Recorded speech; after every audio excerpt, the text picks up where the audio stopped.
A little and brief introduction about myself. I've been working as a nursing in charge right now. Currently, I am as in charge of an ICU and well baby nursery here in Dubai. It's one of the famous hospital, Al Tadawi specialty. I've been working as in charge in this department. But overall, I've been working in the UAE more than almost 8 years already. My major or in most of the experience is actually abroad. I worked Saudi Arabia, then I went back to Pakistan to complete my study. Then I um joined here in the UAE. So for that purpose, I had a lot of exposure to work with different nationalities. So I also requested to Sargad Nafsi, let's talk something about which really can help our juniors, our nurses, to give them some guidelines so for their future, because the main purpose actually for this podcast to give you a sense of direction with our limited resources. Being a Pakistani, it's not easy to come out here. We have very limited opportunities, very limited people to guide us. We have also shortage of the mentors. So I'm really thankful for Sir Navi that he really listened and he arranged this podcast. Thank you very much, sir, for that. Welcome, ma'am. So basically, it will be a quick session regarding the different opportunities, and it will be the first episode that we are covering right now. And in this episode, we will be addressing some of the basic insight to the process of UK and followed by the process of UAE. That will be the what we can say. In this episode, we are going to cover these two things, right? So let's start with the UK guidelines. Okay, we have like multiple opportunities for you. If you being a nurse, let's say, we have the route map. We know how to proceed that route map to the UK. We also have some guidelines. Thank you for Ma'am Nigar, who just have joined us for this session. We also have some guideline for the Ireland. In the coming weeks, we will be discussing that as well. And we can say there afterward, we'll discuss some of the pathways for Australia, Saudi Arabia, and Kuwait as well. Although we have some established pathways already by the manpowers, but we'll help you in your documentation, in preparing your CV, and so on. So as you can see that in these days there is ongoing demand of nursing. It's high in demand, despite that we are already in the gray area. Still, a lot of our students in this year, like 2023, I believe like 17 to 18 people been through to the to the UK. So this is a kind of opportunity for rest of the candidates. So before we can start the process, you can see that there are multiple opportunities for the nurses. Like as a nurse or as a midwife, you can join, depend upon your your experience. You can also join like nursing associate. The pathway for nurse or nursing associate is almost the same, but just the most of the people who are having either BSN degree or diploma with post RN, they can go for as a nurse. But those people who just have the diploma, they can go for the nursing associate. In healthcare assistant, anyone can go in this pathway, but we'll not discuss the healthcare assistant thing in this seminar, as this might be a different, like the pathway for today's discussion, right? Anyhow, so as a matter of fact, you can see there, these are three different pathways or that you can opt for UK. Let's start with what we need, like for a nurse in the nursing or midwifery profession, right? So first of all, if you can see there, we do need to have the nursing diploma. Everybody knew that, was just to cover in the seminar, followed by the nursing registration. As in Pakistan, we need to be registered without any restriction that you can work in any of the country.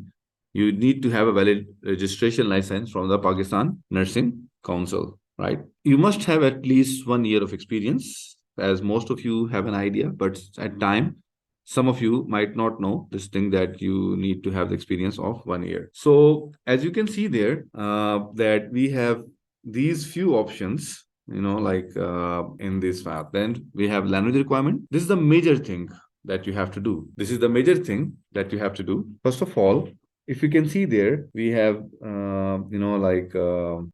IELTS or OET exam that you have to pass and as much time as needed, that you just have to pass this thing. Then we have the competency exam, which includes CBT and OSCE. Basically, CBT can be done before the language exam as well, but at the time of registration, we need to have, the language exam with the requirement and the CBT. Then you can get yourself registered.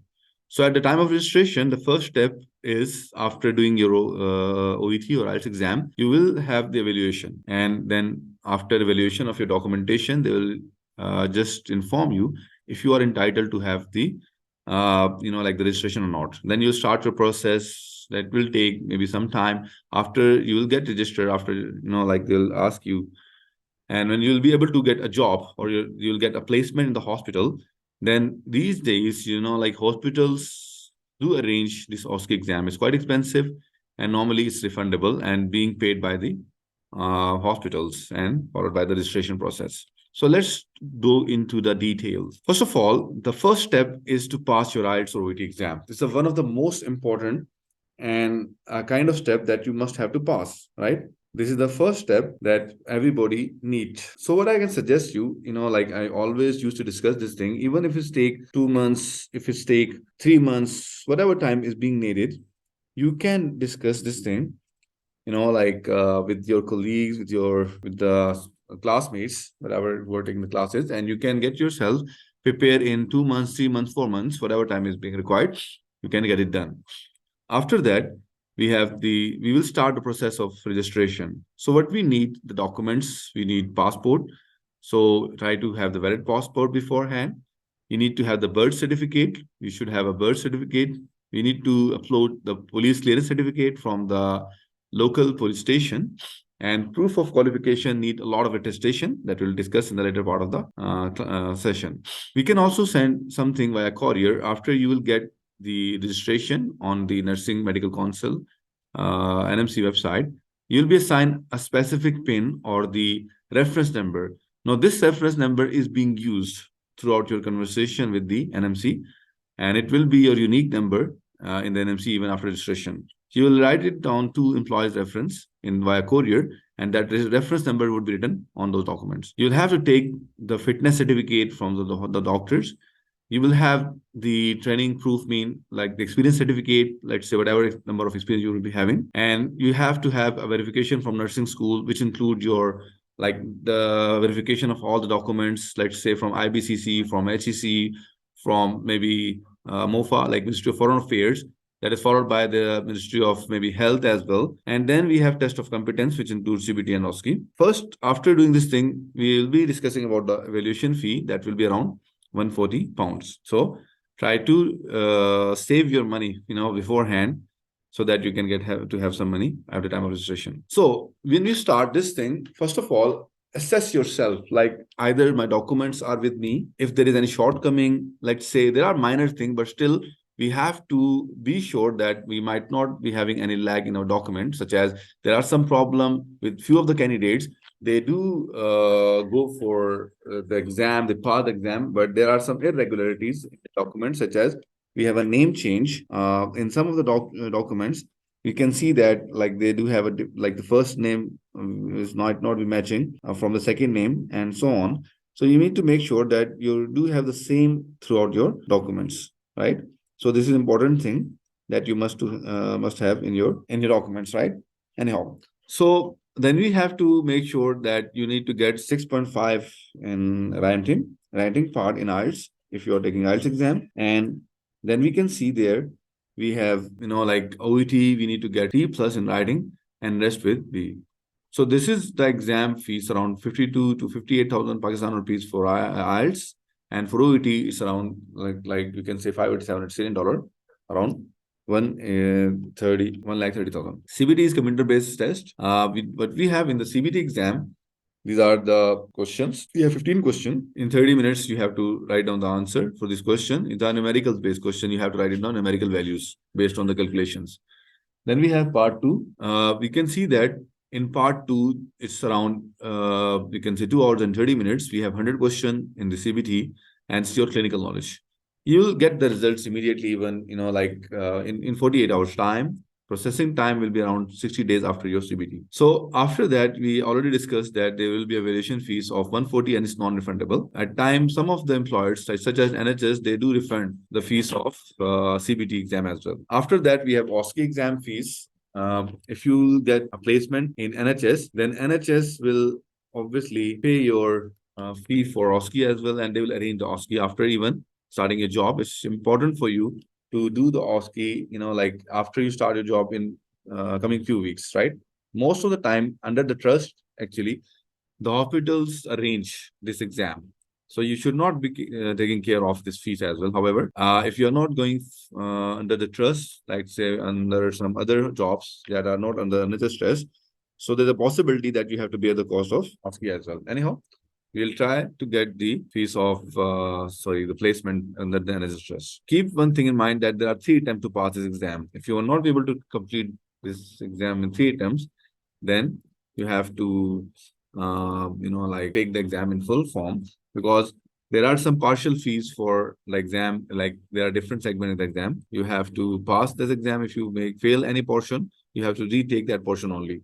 Anyhow, so after that, we have the registration fees with NMC, that is 150 pounds. Anyhow, what will be the qualification that is being required?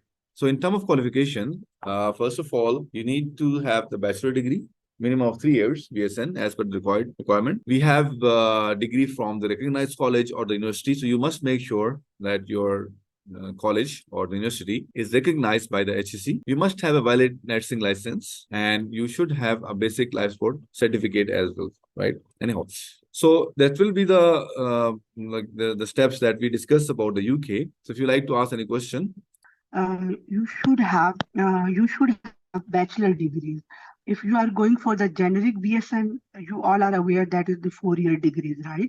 But if you are going to be a post RN BSCN, so then you must have diploma plus your 2 years post RN BSN degree, which is very important right now. And you must have this degree if you want to work as a registered nurse in the Gulf countries. So you must work on that. Also, once your PNC, Pakistan Nursing Council valid license, definitely you should have it. You should registered there. Nowadays, you have opportunity. You get the longer expiration because there's an option. You can go for 10 year, 20 year. So I would always suggest to my continuous that please take the longer expiry license.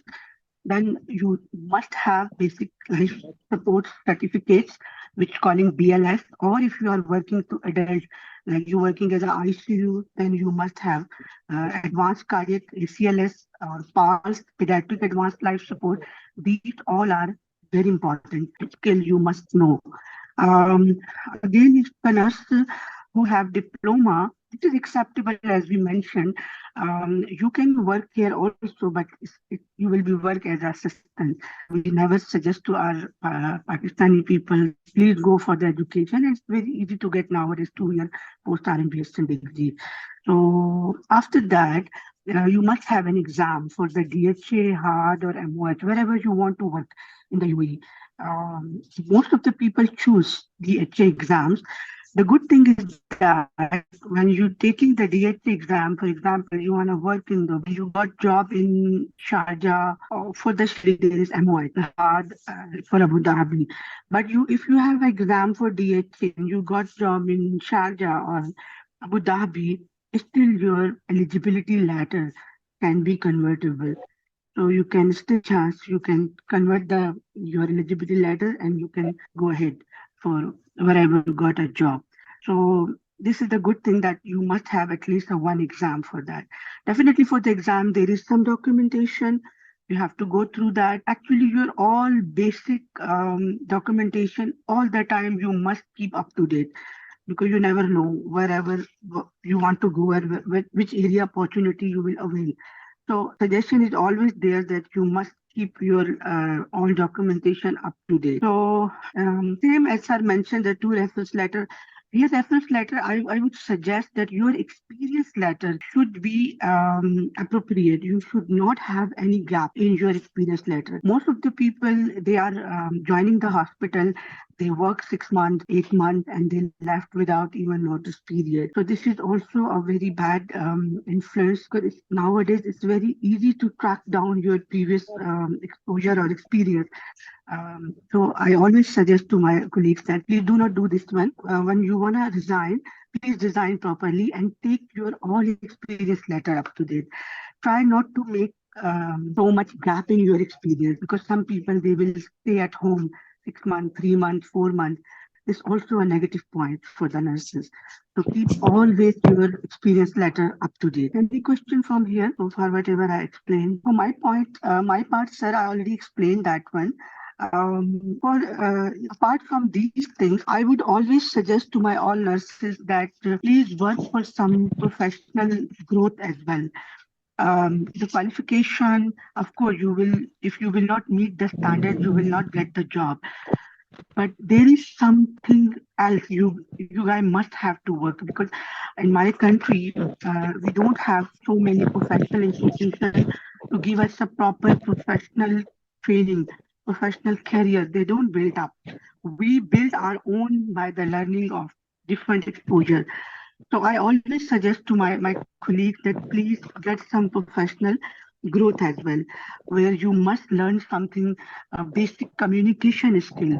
Language, as sir, he mentioned that communication, English language is really important, not only for the UK, but wherever you work in the Gulf region, in the UAE, your language is the first most priority to influence on the employer. So please work on your language, your tone, your voice, your, and most important thing, here in the UAE, that all documentation is EMR, electronic medical record. So most of the nurses really will find difficult to document the patient progress or nurses notes. So you guys must have to work with some computer basic skills.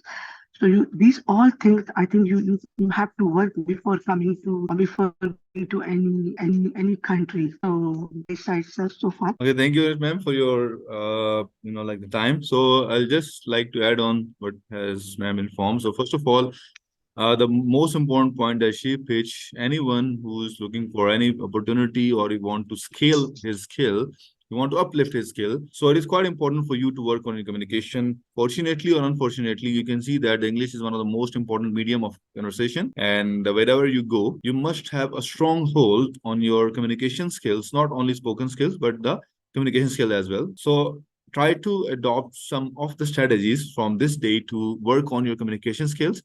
It's not only speaking English, but it is a complete package of your body language. It's your the way you interact with the patient. So plus point about the OET that it will guide you the manners, how to communicate with the patient, like how to adjust your tone. So you have a playground that you can practice in your fear, right? So secondly, just to discuss this thing, as ma'am have discussed about the registration process, I'd like to add on some point. Apart from the degree, apart from that she had discussed about the nurse, what is being required over there, like we have the DHA registration exam. We will discuss about exam fee, whatever it is. And if you just get DHA, it will be equally for this other exam that would be the imperative for the other state of UAE. But we need to have a valid passport size photograph. You want to plan for the UAE, is quite simpler than UK. Then the qualification certificate, we have experience certificate, and that must be at least 2 years without a gap, as just ma'am have mentioned. Regarding the we can say DH exam, its validity is for 1 year. Structure, you can see for nursing, exam duration is 1 hour 65 minutes, right? 165 minutes totally actually. Number of question is 150. The fee is around 240. Passing score is 55%. And these are some of the things that will be covered in unit management, right? Exam coverage for midwifery, like we have duration of 90 minutes. Then we have number of questions. Then we have fee of $180, and the passing score will be around like 50% of the passing score, right? Anyhow, so you can see that comparatively speaking, the process of your UAE is much easier than UK, and it can be a secondary pathway to see it in that way. Like in Pakistan, at time it's difficult for us to manage the finances, so we can take a secondary route. Like first, we can get the pathway for DHA, you'll get a job. If you'll get a job in UAE, then obviously there will be a rise in your job salary from Pakistan. And after that, you can plan for UK. So if you like to ask any question, we can ask me something regarding attestation process that will be helpful for you, not only for UAE, but also for the UK as well. You have to have the transcript of all nursing degree and all other degree as well, in which there will be a detail for the credit hours, like, and the transfer of the credit hours, because there are different formulas for the, transfer hours. Okay. So first of all, you can see that transcript for all nursing degree with credit hours should be there. You must have all the nursing degrees attested from HEC and MOFA. There is also attestation from the Ministry of Health by the nursing advisor, and all the other documents should be attested from the nurse attestation for IBCC. There's a question for Ma'am Nigat. I have a question. What about MSN graduate? Can MSN graduate work as supervisor or other administrative role? Ma'am Nigat, please, you can guide. Well, actually, thanks for asking this question. Actually, I always appreciate the education. Education will help you through a lot of strategies. But unfortunately, if you did not have experience to work as a supervisor, you cannot work only at the base of the MSN. So MSN is very common. You know that Indian and Philippines, they have this MSN. Now we are still struggling for the BSN, but these countries already had like MSN. There, most of those students are MSN. So again, I will emphasize your clinical area expertise or experience is matter. Like I am right now only BSN, but even in my comparison, if someone has MSN, they cannot be a part of the administration group because, of course, they don't have experience. So I always suggest them to please keep working on your clinical areas, your area wherever you work. Of course, education will help you. You will boom quite easily. So education will help. But it's not only strategy. Sir, here I would like to mention one more thing. As you mentioned that UAE is the pathway. Definitely, I agree for that. And you know that Pakistan is in the red list country. So if you work here in the Gulf countries, UAE especially, here very easily you can go to the Europe side because mostly agencies are conducting face-to-face interviews, especially those who are working in the UAE. So I always also recommend to my all colleagues and friends that please use this area as a ladder, as your pathway to go abroad. Also, the currency definitely will help you a lot to tackle a lot of difficulties. I'm done. Okay, ma'am, thank you very much. See, any candidate, do you have any question you can ask, please? Would you like to ask any question? Yes, sir. Someone have done their FSC and SSC from KPK. They are supposed to attestation from IBCC or not? Basically, sir, IBCC is the mandatory requirement. First of all, before you can say attestation from IBCC, you have to attest from your relevant board. After your relevant board will attest this thing, then you'll go to IBCC, because IBCC Okay, sir, thank is you. basically a central body as like HSC. IBCC is at the inter level. So whatever the board is, either it's KPK, Punjab, Sindh, or Balochistan, once they get the attestation from the relevant board, then they will get that attestation or that document actually to the IBCC, and then IBCC will attest that document as well. Okay, sir, thank you. Okay. So as per your question, ma'am Shazia Noreen, it's not the Dubai authorities, it's the Pakistani government actually. They have to initiate that thing. And in regard to the manpower, I think it's more better actually that you can go yourself rather than going through the manpower, because this is an open domain. This is an open domain. You can just improve your skill, just pass your relevant exam, and then search for a job, and then negotiate at the time of interview for your salary and everything. So that is something I think beyond this seminar, that is at the level of government. I believe that we might not be able to answer this question. Like, this is something related to the government. Anyhow, so basically, Right, thank yeah. Any question other than that? Okay, inshallah, we'll be having another seminar on the pathways such as Ireland, such as Australia, and USA as well. In coming weeks, we'll update you accordingly. Okay. So, I wish you best of luck for your career choices. We'll try our level best that M&M can help you in any of your career choice regarding either it's OET, either it's UK, either it's KSA, either it's UAE, and also either it's your any of the other exams, such as you can say your like any other language exam, such as like IELTS. Okay, we will try to help you in any of the aspect of your future program, and we're also planning to have some help for the DHE exam as well. Anyhow, wish you best of luck for your career choices. Inshallah, we'll be having another seminar anytime soon. Thank you.